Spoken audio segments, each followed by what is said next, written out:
ផុនភាពជានរណាផុនភាពជាក្មេងខ្មែរក្រហមម្នាក់ដែលមកចូលជាមួយនឹងគណៈបកប្រជាជនហើយក៏ជួយច្បាំង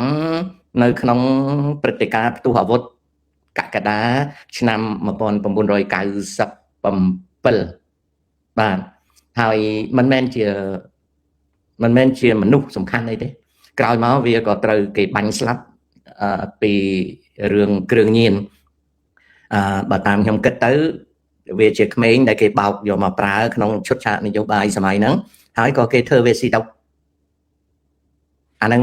ឈ្មោះវាធិនភាពវាមិនមែនជាមនុស្សអីទេជាកូនខ្មែរក្រហមម្នាក់ដែលសម័យហ្នឹងវាជាមេកងតូចណាវាកងសាមហើយដល់ពេលគេយកវាមកប្រើនៅក្នុងព្រឹត្តិការណ៍កក្កដា1997គេក៏ចាប់សក់គ្រប់ទៅក៏ដើម្បីគេកែប្រែនយោបាយក៏គេធ្វើវាស៊ី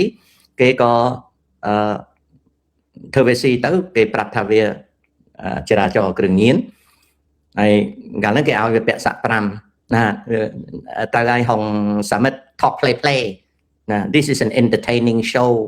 ណាអញ្ចឹងវាតកតងរឿងហ្នឹងណាអត់មានសភៅណាទៅនិយាយទេពីព្រោះមនុស្សវាហ្នឹងអញ្ចឹង